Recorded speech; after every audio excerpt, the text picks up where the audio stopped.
what is interesting is the scale of this movie is kind of crazy. And so when you've done films with big budgets, but was something like this a little bit different from maybe other films that you've worked on?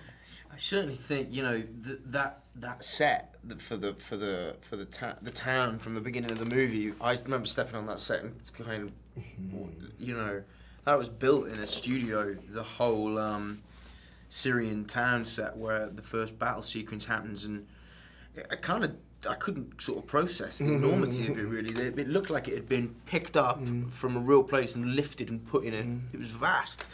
So the scale of it is massive, and the world that was created by Otto and the design team is really, really amazing, with its own aesthetic and some of the environments. So Nottingham was shot in Dubrovnik because you know, it's obviously Dubrovnik is nothing like Nottingham, but that's the world we were occupying. There was, you know, we dispensed with historical accuracy for the sake of good storytelling, and we wanted a town that looked pristine and elite and for the privileged, so that stood in stark contrast with the people who were pushed to the poorer fringes of the town. So it had its own sense of style, and visually you find yourself in a very different world very, very immediately. What I also love about this film is the fact that, like, even though it's a film and it's got costumes, it feels very modern.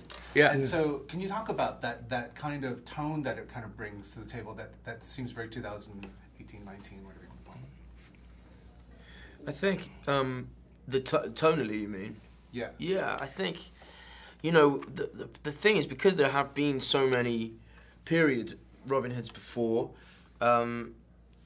this had to feel different. And, you know, I mean, I think a Robin Hood that was actually set in 2018 would be a completely different beast. And so what we went for was something that was period, but Otto is very good at giving himself ways of betraying, not betraying the reality of the time, but creating an environment and a universe that is not constricted by period stuff. So we can fire as many arrows as we want, and they have these crossbows that have a mechanism that allow them to fire very, very fast. And what it does is it increases the stakes and the jeopardy and makes it all much more fast-paced and exciting.